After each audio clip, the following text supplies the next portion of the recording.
অসম দবা premier league 2025 আৰম্ভ। 8টা franchise দলৰ অংশগ্ৰহণ। পৰম্পৰাগত নৃত্যত জীপাল উদ্বোধনী অনুষ্ঠান।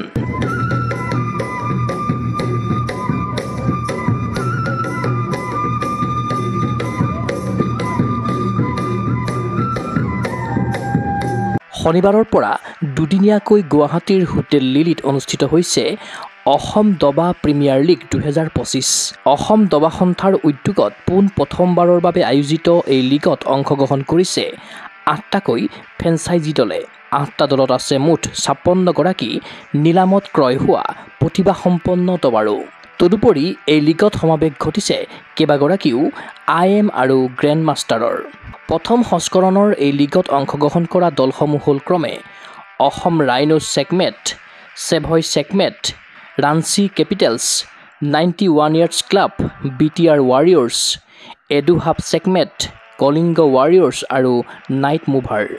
মুঠ 5 লাখ প্ৰাইজ মানি সম্বলিত লীগত চেম্পিয়নে 3 লাখ আৰু ৰানাৰ্ছ আপ দলে লাভ কৰিব 2 লাখ টকাৰ ধনৰাশি।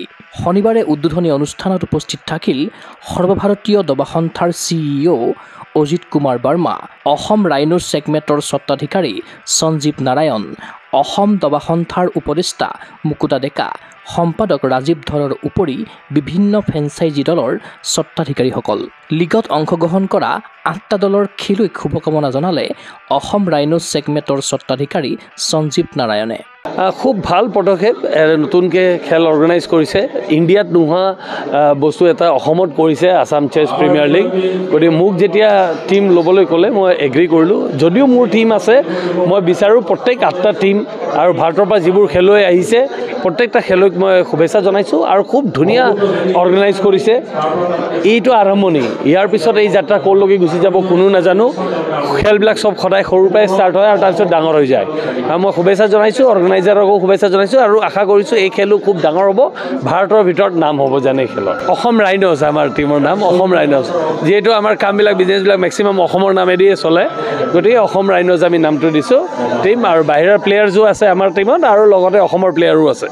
সুন্দৰকৈ প্ৰতিযোগিতাখন আয়োজন কৰাৰ বাবে অসম দবা সন্থাক ধন্যবাদ জনালে সৰ্বভাৰতীয় দবা সন্থাৰ CEO অজিত কুমাৰ বৰ্মাই। এই লীগৰ জৰিয়তে আগন্তুক 2-3 বছৰত অসমে ইয়াৰ ফলাফল লাভ কৰিব বুলি आशावादी यस पहली बार जरूर हो रहा है, लेकिन आसाम के इतना सब लोगों के सपोर्ट से, स्पेशली मुकुदा, राजीव धर, अरिंदम बरुआ दादा, सब कोई मिल करके और आसाम टीम जो है बहुत बढ़िया है और ये लोग इतना बढ़िया प्रयास कर रहे हैं।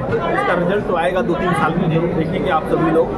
मैं कोई बहुत बड़ा अभी वादा नहीं करना चाहता, लेकिन जैसा इन लोगों का उद्देश्य है इससे आसाम चेस को लोग बहुत ऊपर तक लेकर ले जाने में सक्षम है। ইফালে প্ৰতিযোগিতাৰ প্ৰথম দিনা 5টা ৰাউণ্ডৰ খেল অনুষ্ঠিত হোৱাৰ বিপৰীতে দেওবাৰে অন্তিম দিনা অনুষ্ঠিত হ'ব 4টা ৰাউণ্ডৰ খেল।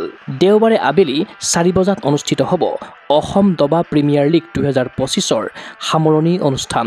প্ৰতিযোগিতাখন সাফল্যমণ্ডিত কৰিবলৈ আগবাঢ়ি অহাৰ বাবে 8টা ফ্ৰেঞ্চাইজি দলৰ স্বত্বাধিকাৰীসকলক কৃতজ্ঞতা জ্ঞাপন কৰিলে অসম দবা সন্থাৰ উপদেষ্টা মুকুতা ডেকাই। 20 আৰু 25 তাৰিখ ধুনীয়া কৰি হ'ব। অসম দবা সন্থাৰ উদ্যোগত প্ৰথমবাৰৰ কাৰণে চেছ প্ৰিমিয়াৰ লীগ আয়োজন কৰা হৈছে। মই ধন্যবাদ জনাইছোঁ, বিশেষ কৰি আমি অনুৰোধ জনাইছিলোঁ আমাৰ খেলক ভাল পোৱা সংস্কৃতিৰ লগত জড়িত আমাৰ দেৱজিৎ শইকীয়া ডাঙৰীয়া আৰু সঞ্জীৱ নাৰায়ণ ডাঙৰীয়া, তেওঁলোকো পোৱাৰ লগে লগে 2টা টীম তেওঁলোকেও দিছে। ঝাৰখণ্ডৰ পৰা আহিছে, ৰাঁচীৰ পৰা আহিছে আৰু আমাৰ বিভিন্ন আমাৰ EM অৰূপ দে ডাঙৰীয়া আহিছে, তুষাৰ ডাঙৰীয়া, কেনেকৈ ভট্টাদেৱ ডাঙৰীয়া সকলোৱে আহিছে ৰাঁচীৰ পৰা, ঝাৰখণ্ডৰ পৰা। 8টা টীমে 8টা টীম খেলিব। প্ৰতিটো টীমত 7জন কৰি থাকিব, 6জন কৰি প্লেয়াৰে খেলিব। আমাৰ অহাকালি আজি 5টা ৰাউণ্ড হ'ব, অহাকালি 4টা ৰাউণ্ড হ'ব। অহাকালি 4টা বজাত সামৰণি কৰিব আৰু প্ৰথম পুৰস্কাৰ আছে 3 লাখ টকা, দ্বিতীয় পুৰস্কাৰ আছে 2 লাখ টকা। আৰু এটা কথা ভাল কি যে এইবাৰ যিসকল খেলুৱৈ কিনিছে তেওঁলোকে সন্মান পাইছে। মই কিনে বুলি নকওঁ, সন্মান পাইছে। আমাৰ চাহিল দে 53,000 তেওঁক পুৰস্কৃত হৈছে বুলি ভাবিব লাগিব। তেওঁক খেলবৰ কাৰণে তেওঁক এই স্বত্বাধিকাৰে তেওঁক বাছনি কৰিছে, ভাল লাগিছে। সকলো ভাল ভাল খেলুৱৈ, কোনো এজ বাৰ নাই, 13 বছৰ, 14 বছৰ, 15 বছৰ, 25 বছৰ, আৰু গ্ৰেণ্ড মাষ্টাৰ, কেইবাজনো গ্ৰেণ্ড মাষ্টাৰ আহিছে ভাৰতবৰ্ষৰ বিভিন্ন ৰাজ্যৰ পৰা। এইটো এটা ভাল দিশ। আৰু মই ভাবোঁ যে দবা খেলৰ জৰিয়তে সমগ্ৰ ভাৰতবৰ্ষত যি এটা উত্তৰণ হৈছে, মই ভাবোঁ উত্তৰ পূৰ্বাঞ্চল আৰু অসমতো এই দবা খেলখনৰ উত্তৰণৰ দ্বাৰাই আমাৰ বহুখিনি আমাৰ প্ৰতিভা ওলাই আহে। ক্ৰীড়া অনুৰাগীৰ আশা সাফল্যমণ্ডিত হওক অসম দবা প্ৰিমিয়াৰ লীগ 2025। এই প্ৰতিযোগিতাৰ আচলত ধৰি দবা জগতত আধিপত্য বিস্তাৰ কৰক অসমৰ খেলুৱৈ।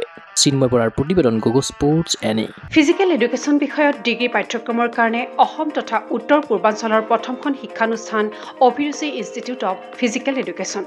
2 বছৰীয়া ফিজিকেল এডুকেশ্যনৰ BPEd পাঠ্যক্ৰম আৰু 4 বছৰীয়া BPES পাঠ্যক্ৰমৰ বাবে নামভৰ্তি চলি আছে। বিতংকৈ জানিবৰ বাবে আজি যোগাযোগ কৰক। যোগাযোগৰ নম্বৰসমূহ হৈছে 9435100098, 7002 33540, 88765210998, ৱেবছাইট www.aipguwahati.in।